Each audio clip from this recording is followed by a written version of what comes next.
If you want to see more videos and interviews like this from influential people in tech, finance, and sports, subscribe to the channel and make sure you hit the bell to be alerted. And go a step further and join the YouTube membership area for early releases of videos like this. I'm out of here.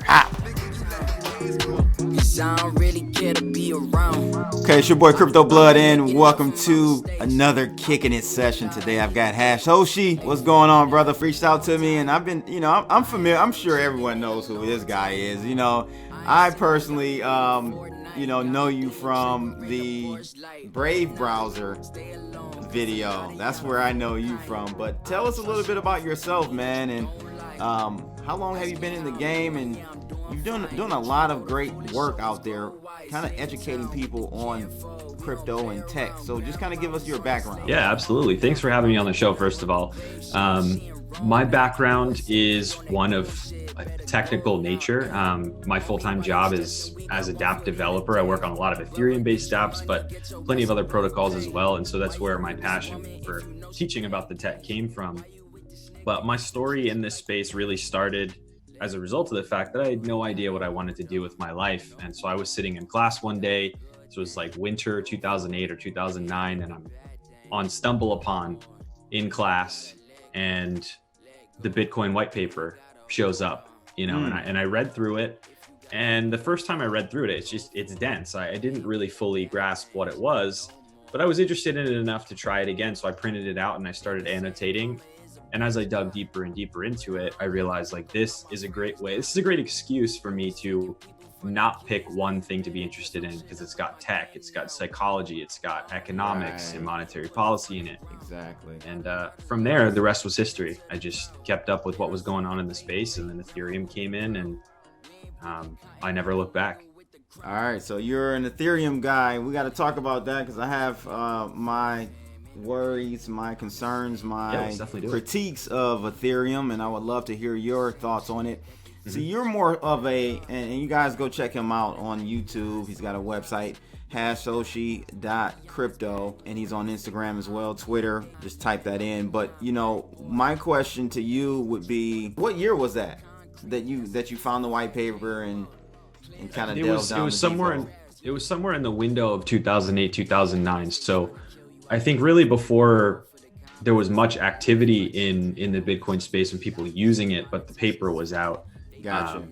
And I don't remember the exact date, to be honest, which is the greatest shame of it. I wish I had that noted down somewhere so I could give people a specific date, not a window. But no, that makes sense. Yeah. I mean, personally, only reason I know when I got in is because I got some receipts from emails of sending money over to do it. That's the only, and it took me a while to let me go back and see if I can search and find something. So yeah, that makes sense, man. But I like your style because you're more technical. I'm more of I look at crypto from the more financial side of it, the financial impact, because I think there's going to be a big one.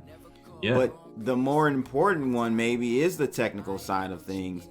So I want to talk to you about your thoughts on where we're going in this space. You've seen it from the beginning, basically, and you've seen how it's evolved. Bitcoin as a currency, now Bitcoin as a I don't know, most people would say a form of store of value, right? So kind of talk us through this evolution that you've seen, and where do you think we're heading in the future with cryptos in general? I mean, you can talk Bitcoin specifically if you want, but it's up to you. Yeah, I think it's a great question. And thematically, I think now is the first time in history, at least, that crypto as we know it has been around, where we have real world examples playing out of where this technology can help us.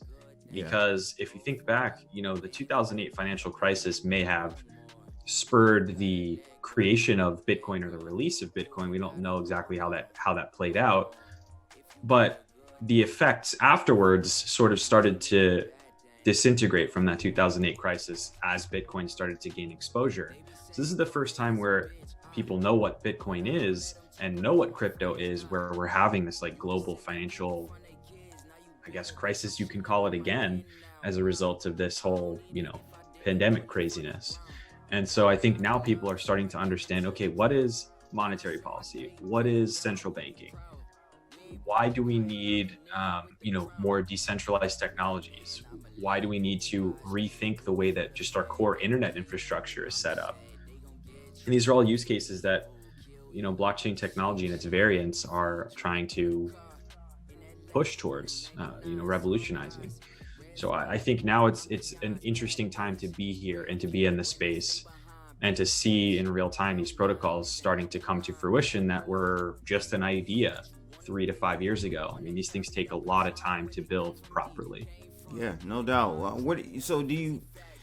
How do you feel about the progress of things in the crypto space? Do you think we would at this point been a little bit further or not? Do you think we're on track or behind, or kind of give us your thoughts on that? This is an unpopular opinion, but I think we're way ahead of where I thought we would be, or where I think we should be. And the thing is that because of the last time something foundational happened in tech, it was more so it wasn't an infrastructure play. It was making technology easier, right? It was like websites then became more useful because you built frameworks for scalable transaction-based websites like Facebook did. These were all products built on top of infrastructure and protocol that was already there. Right. All the stuff that we're looking at now, despite the fact that we have these cryptocurrency tokens and stuff, we're building new protocols, which are foundationally and just inherently more difficult to do, because not only do you have to build something that works, you have to convince the entire world, basically, or at least a large proportion, that what you have is better than what they have or what we already have, to make them remove what we have and replace it with what you've made. And that is not easy to do. So, quite frankly, if you look back at it, I think of it the same way that I think of the internet. It took a long time for all the standards and all the different protocols that there were, because there were countless protocols, and pieces that made up what is the internet today, many of which lost out. We ended up picking sort of a suite of tools and frameworks that we're using right now to even have this call. Mm-hmm. And I think we're in that same place now. So for people that are impatient, saying, well, this project's taking forever to do this, and how long's their roadmap been out, and how many times have they said this is going to be done and it's not, like, people need to be more patient with this. Even though the real reason people aren't patient is because they have money tied up in it. If that was not here, people would not care about delays in protocols, and they would say, build something good and not something fast. So it's interesting, because this is like the first time, well, maybe, I don't know, you let me know. I think kind of this is the first time we've seen an infrastructure protocol where money is tied to it. Like, this is the first internet money protocol, right? So yeah, it's up there. Yeah, it's up there. When I say first, I mean the first that's really garnered adoption. There's been attempts at this many times in the past, but this is the first that really has garnered any real adoption and traction. So I guess you have two emotional characteristics in this game this time. You got the money side, and then you got people wanting to push it forward on the technology side. So it's a unique situation we're in. So I think that's why many people, and probably even me to a certain extent, feel like we're a little behind in adoption. But I think of it more so in a little behind in adoption from the blockchain standpoint, not so much the currency side. I just felt like in 2017, we had an opportunity there, because a lot of people came in the game. We had an opportunity to really grab the attention of the world and keep it. We didn't keep it in 2017. It's probably because people lost so much money, right? When you lose money, it's not a sexy thing. Yeah, and all the snake oil salesmen, I think, hurt us, because you had a lot of people going, and this permeates the whole spectrum. This is not just investors being convinced of a product with basically air behind it. There was nothing there, because of this, ravenous desire to make money, which I get. That's not me speaking down on people for doing that. I mean, everyone was doing it. It's the fact that the big players in the space were saying, okay, let's spend our investment dollars from an enterprise perspective on blockchain, when it just wasn't ready. And so you had a lot of people that either A, didn't know what they were doing or talking about, selling blockchain as this, golden solution to every business problem, which for someone put me, it on the blockchain, it solves everything, right? Like we joke around, like in my in my like group of colleagues, like there was this period, and we're trying to undo this now. It was this period of just sprinkle blockchain on every problem. It was like a hammer looking for a nail. It was terrible. And so we're trying to fix that, I guess, motif or theme within enterprise. And that's going to be the first thing that needs to happen. And then second, I think people are in a weird position, especially those who are building protocols, because when the internet was coming into play and like you had Facebook and Twitter and Amazon and all these services now that people take for granted, these were like the first of its kind, right? No one was even used to a good UX UI. They were like, what is that? A web page is going to take less than 7 seconds to load. Cool. But now everyone's used to that based on the existing protocols. And so when we're building these new things that are not that, not that ironed out or not that clean yet, people are expecting the same instant response time, beautiful user interface and user experience, no trade-offs in terms of how you have to manage private keys or credentials and passwords. All these things are just the reality. Like there are trade-offs, there are slowdowns, the response times aren't great, UX UI isn't great, and that stuff's going to have to happen before people feel like, oh, finally we're here, it's ready for adoption. Yeah, and also we have to, pretty much kind of figure out or convince the end user, the consumer. Like the consumer doesn't care about all that under the hood stuff, right? Yeah. They just wanted to run fast, run clean, like you said, easy UX, UI experience. But we're battling against apps like Cash App, and stuff like that. So as they become more popular, are we playing a catch-up game? Like at the end of the day, people don't care. We do maybe, but most people don't care about decentralization until they need to care about it. So what's that point? What's that fork in the road where you think consumers will actually care about decentralization?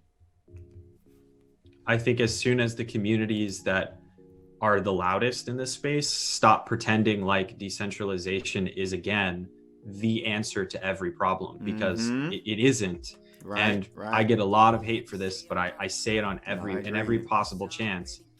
It's that people inherently, at least in this generation now, who knows what will happen generations from now, people are incapable of self-governance at 100% to 100% degree, right? Like if you're a part of an HOA or even like a community pool, I'm sure people can't even establish rules and guidelines for operating that stuff, let alone a decentralized protocol for finance globally. Like the idea is good, but the implementation is almost impossible. And Ethereum is a great example of that, Like that's what I think. Like I tell people that all the time.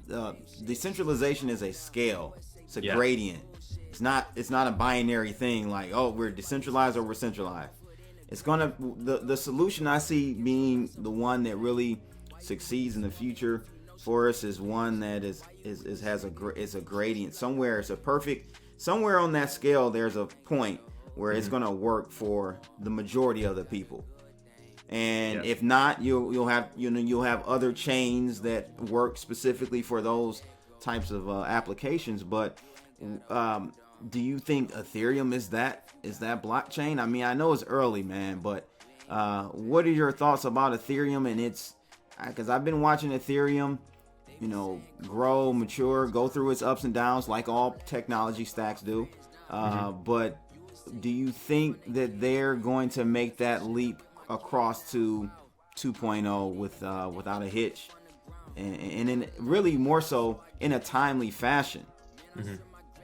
Well, I think that originally starts with what you define a timely fashion as, and I think everyone's answer to that is different. Yeah. To me, I think I couldn't say to you definitively, okay, this particular day and year is too late, because it's going to be dependent on other protocols and what they do, right? Yeah. If, again, people hate on Cardano for the delays, right? But their approach and their code, if you look at their repositories, what they're building is of quality and it is not smoke and mirrors. Like, it's taking a long time, and I get that. But if that if their stuff comes out in terms of their virtual machine and scripting language and their proof of stake algorithm and consensus mechanism structure, if that comes out, is really popular and it really works and brings a lot of people on board, then the time scale for Ethereum to continue to not release critical components of ETH 2.0 is a lot shorter, right? They have to then push and start to combat that. But if everyone else is not dropping stuff and they're not releasing their protocols and they're not, checking off boxes for the roadmap items, there's really no impending pressure on Ethereum to expedite. I said that in a video the other day, man. I was like, you know what? I had this like epiphany. I'm like, you know what? Honestly, ETH 2.0 could take another 2 years, 3 years if no one else is making any progress. Right? Totally. If no one else is seizing the opportunity while they're trying to make that transition from proof of work to proof of stake, then it really doesn't matter. And you're right. I mean, you said it exactly the way I thought about it the other day. I've been watching this whole AI movement and quantum computing, qubits, and all that stuff that's been making leaps and bounds, man. It's the speed of since like 2016, when a lot of progress was made in Canada with AI and stuff, and now we have this whole quantum computing thing really getting going. What are your thoughts about that being a threat to Bitcoin, to blockchains that aren't quantum resistant? I have a problem with that because I don't see, and like I said, you're more technical than I am. Maybe you're in the forums and you see some protocols or whatever they're ready to roll out on Bitcoin, some updates to it that I'm missing. But is the community working on a quantum resistant upgrade to the protocol? To answer your question directly, no, there are very few protocols that are working on this in terms of an implementation. There are a lot of communities and a lot of open source researchers going into how can we make existing, not just blockchains, but existing cryptographic systems and existing applications quantum resistant. Yes. The biggest threat, in my opinion, is one, people underestimating quantum computing and how quickly it could be a problem. Yes. Because I feel that historically everyone doesn't take issues seriously until it's like on their doorstep. And humans, I don't mean to cut you off. As humans, it's hard for us to grasp exponential growth too, right? And that serendipity. It's science, Yeah.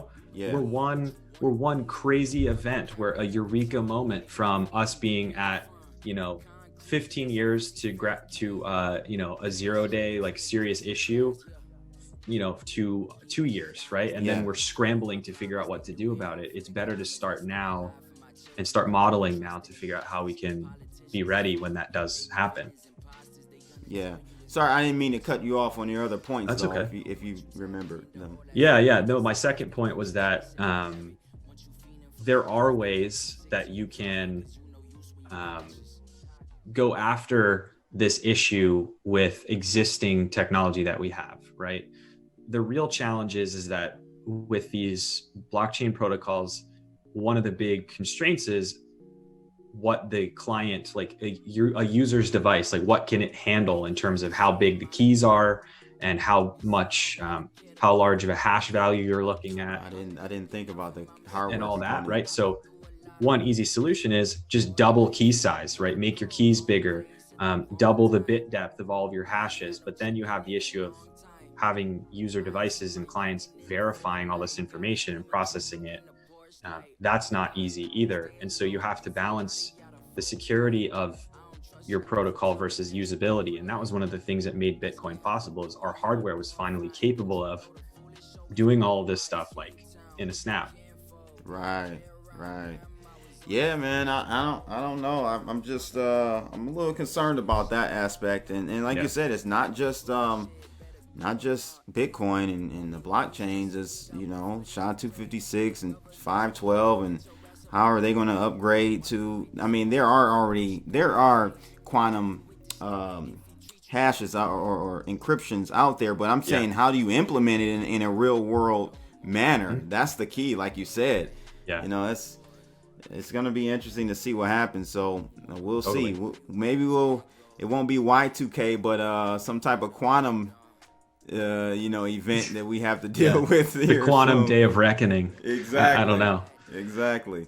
That's interesting, man. So you don't really know how or which solution will be implemented, huh?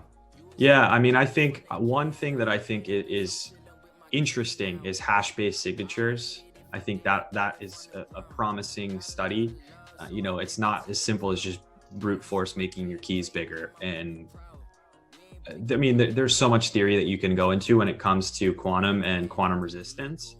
But I think what people have to realize is that one of the biggest threats in terms of quantum is going to be, first, hackers going after brute force decrypting data they already have before they start going after systems that exist like right now and are operating right now. Yeah. Because a common attack is, bulk grabbing information that's encrypted over, over the internet pipelines, if you will, or from, data scrapes on servers that are unauthenticated or whatever. And then hoping in the future that computing power gets to the point where they can brute force and decrypt that. And so that's going to be the first thing that happens, is bulk decryption of data that's been collected over years and years past. Yeah, but you kind of bring up a point where I'm more concerned about blockchain and quantum than I am, let's say, encrypting a transmission over a net, one computer to a web server, because that's a one-time event, right? I'm more concerned about, because blockchain stores everything in the past. We're gonna have to literally do a migration away from those old wallets. Isn't that correct? So the hashes and the historical data inside of a blockchain is mostly safe, and the reason why is because they're using pre-image resistant forms of cryptography, in this case hashes, right? That is infinitely harder to brute force than asymmetric methods, which we use to sign transactions. That is the tricky part. Gotcha. That's what the quantum computing is a threat for, and that it's the keys, right? It's being able to take a public key and derive the private key, because prime factorization, which is the key to security for keys, is no longer infinitely challenging for a computer, an algorithm to solve with quantum. Yeah. So yeah, that makes sense, man. So let's I want to talk to you about, because I know you really see you talk about Chainlink a lot. And I want to pick your brain on why you feel like Chainlink is a good blockchain, and what other blockchains are you really looking out for in 2020 and going forward, really? Yeah, great question. So Chainlink to me is a creative solution that I understand is not all there yet, but a creative solution to one of the biggest problems that I face in building dApps, and one of the biggest problems that the industry faces in building dApps. And that is the reliance on centralized data feeds into contracts, smart contracts that you use to evaluate conditional logic, right? And DeFi is the king example of how we cannot rely on centralized things like price feeds, for example, because all an attacker has to do to just, at worst, steal resources, but at best, just blow up the whole contract and stop it from working, is to attack that price feed, which is the weak point.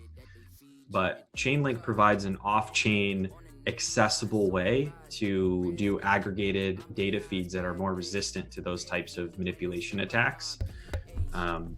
And without having to anchor that to one single blockchain protocol, I mean, you see Chainlink starting to approach blockchains like Icon and Cosmos and other projects like that are doing interoperability.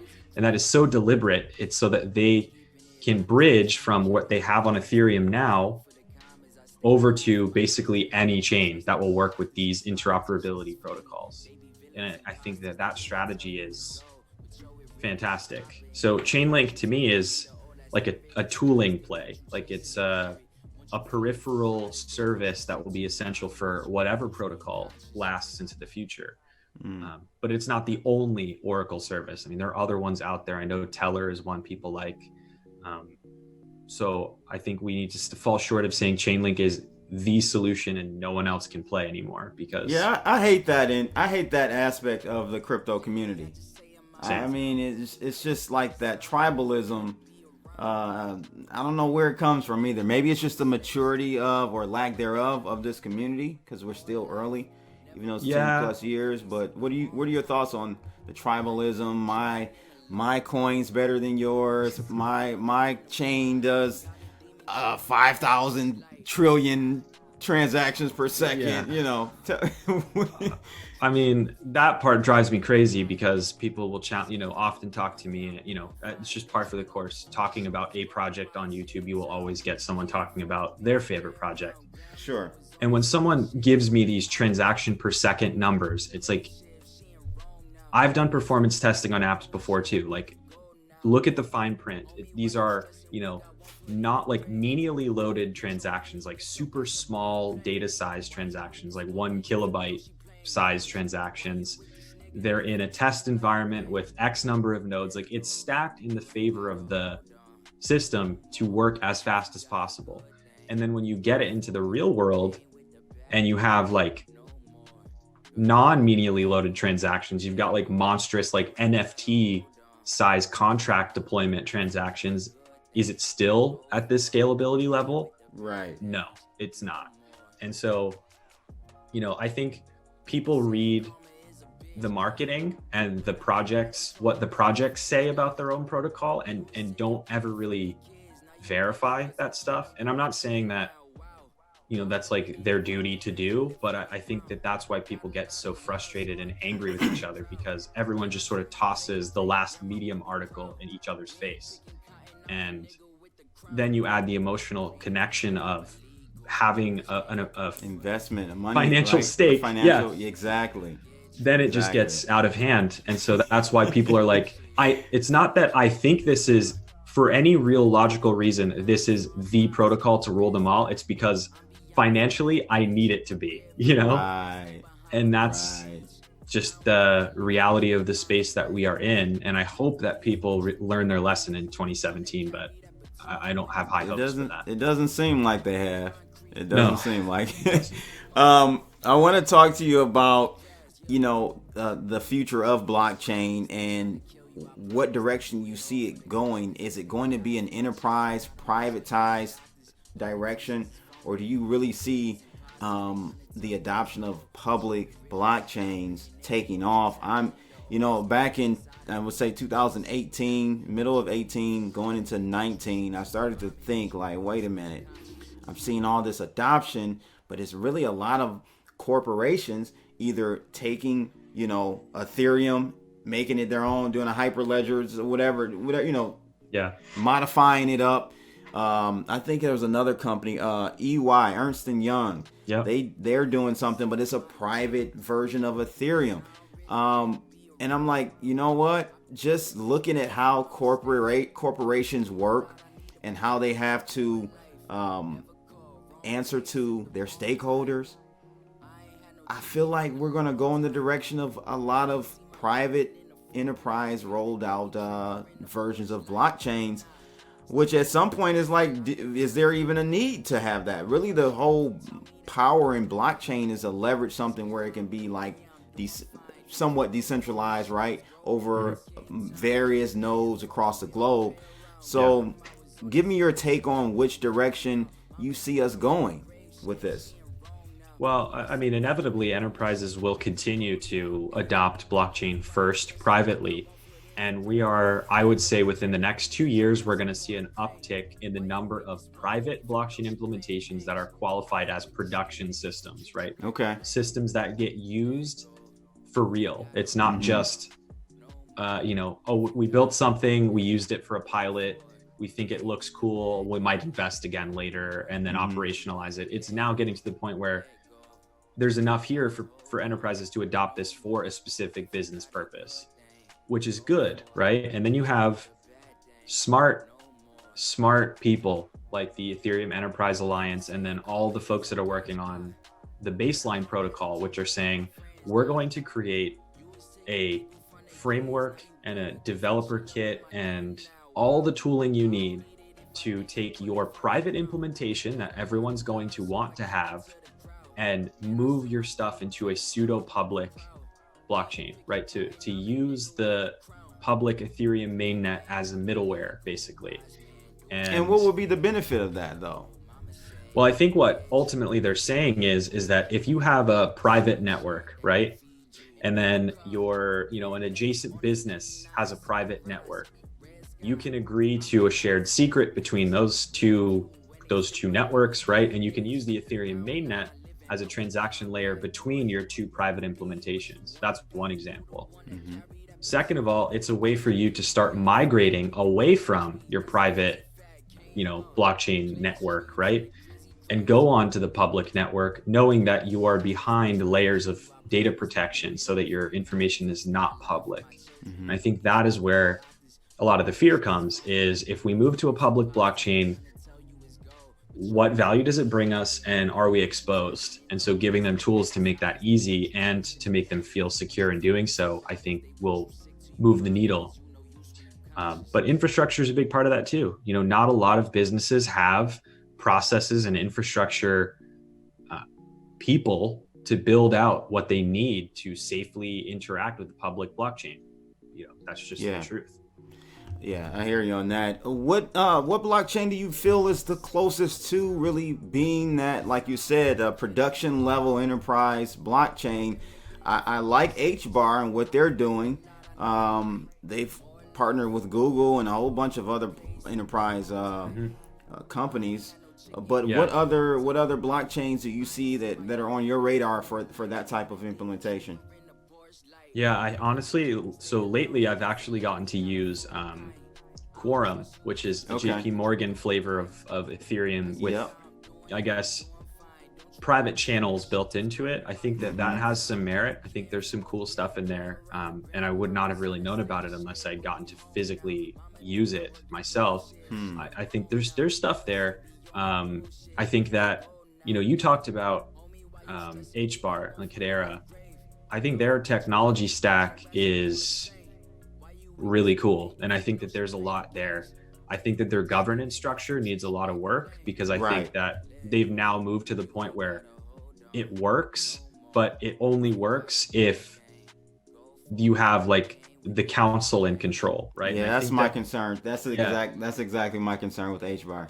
Yeah, but look, like, I think that that's the key, is that you have technologies that are open source that can now get iterated on by either that company that started it or anyone else, that could then be used in a production environment. Like, the world of free and open source means that I, within my enterprise, for example, can take the Ethereum code base, change it however I want, and run it as a production like data integrity system. Like, there's nothing stopping me from doing that. Right. So I don't think that there's a real limit to what protocols you use. I mean, I had way back one, I think maybe it was in 2018 or 2019, I had a client who was like, hey, I want to test out how this app that we have for Ethereum, a private chain, will work with a private implementation simulated for Tron. And I'm like, okay, let's see what happens, because it's all compatible. The same contracts can go on. And I got to see, what the difference between Tron and Ethereum was at that time, and it's very interesting, because a lot of these protocols use a lot of the same stuff. Yep. And I know people say, oh, well, Tron just copied Ethereum. Early on, yes, but later on, they started to diverge quite a bit in the way that they were developed, for better or for worse. And it probably shouldn't be this way, but when you have a figurehead that has a lot of, does a lot of things in the industry, and has these various antics and meeting with Buffett, and it just, to me, I get turned off by it, and maybe I shouldn't. But what's your thoughts on Tron and what they're doing today? Well, yeah, I'm with you on that. I'm turned off not only by their marketing, and really more so the figureheads that they have. but also with the way that they've gone about dealings with, acquisitions and how they portray certain pieces of technology. But when I made that video, I guess a year or two ago, it was all focused on the tech. Like, let's look at separating away from all of that, not like nonsense, just what Tron is trying to build and the technology. Because I wrote it off completely from day one, because I was like, if they talk this big of a game, the tech definitely can't work. Right.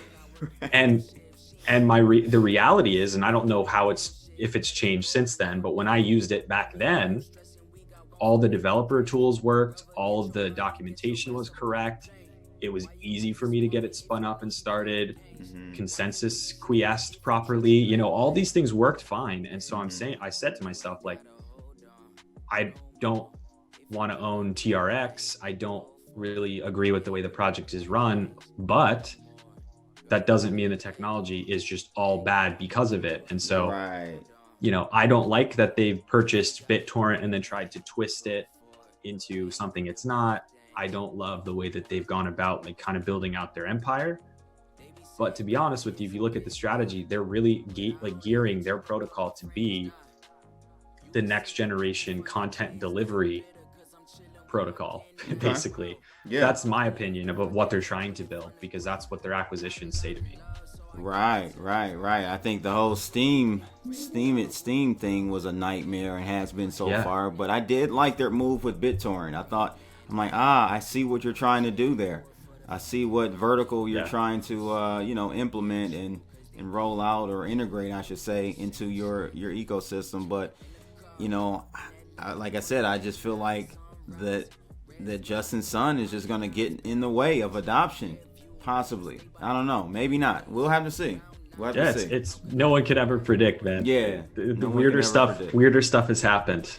No doubt about that. And then I want to talk to you. I want to go back to the point you made about Quorum and the whole JPM coin. And this, to me, this just brings up and really solidifies my point on, in my position on XRP. Like, I don't see XRP being the coin that just is the banker's coin, and every bank is going to use their system and settle on their system. What are your thoughts about XRP in general, and kind of just give us your spill on that?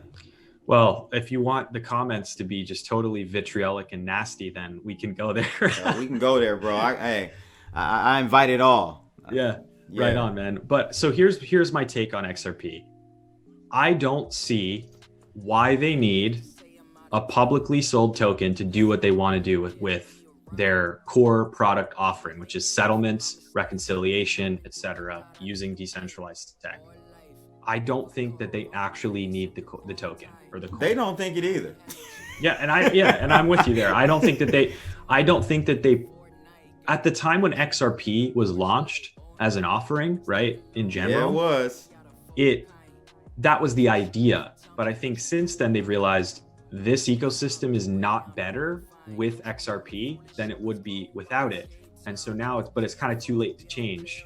I think. But here's sorry, my go ahead. thing. Go ahead. Yeah, my issue I have, and I'm very surprised the SEC, there hasn't been a judgment yet on Ripple and their XRP token. But what I see, man, is I see them pretty much kind of using their token holders as a ATM to go out and acquire various companies. Now Ripple.net, Ripple the company, may do very well. They've acquired so many companies and stuff, but I feel like they're doing that at the expense of the token holder and dangling that carrot of $5 XRP one day, $10 XRP, and I don't see that happening. Yeah, and look, even if it does, like I don't argue with anyone about stuff like this anymore because it's not worth the time. But I've said, like, if it gets there, great, like, fantastic. But my question is, would it even benefit the parent company and the parent organization and the use case if XRP were A, that volatile, and B, that expensive? And in my opinion, the way that their project is structured, the answer is no. Like it works better, at least the way it's structured now, if the token is very stable and very cheap, because then it's easy, low barriers to entry for it to be used. I don't know. I think that Ripple has a place in the tech stack, because I think that they actually do have, again, a solution to a problem that is viable. It is not the golden poster child of decentralization and no pre-mines, that everyone talks about. But that's not criteria in and of itself. They're making acquisitions. They're partnering every month or so. I'm seeing different, companies doing stuff with them. But again, it doesn't need the token. That's the whole point. And when I try to explain to people, like, all right, whatever. But yeah, that's good to get your viewpoint on that. Any last words for today, man? Honestly, my last words would be, if you're watching this and you're in this space, and whether you have a few favorite projects or just one or 100, just enjoy the ride. Like, this stuff is moving so much faster than people realize today, and it's also moving so much faster than in a lot of ways anyone thought it would. So just keep your eyes open, learn about this technology as best as you can, and realize that you're so early, and to be proud of that, because not everyone is taking it seriously now. Yeah, no doubt. I agree with you wholeheartedly there, man. Hashoshi, I should say. Thanks for coming in for us for another Kicking It session. Make sure you guys like, share, and subscribe, and click that bell to receive more videos like this. We're going to rock out to this Coda the Friend. That's what Hashoshi asked for, Alkaline. We out of here, people. Holla! Brother, get your money, get your ass up.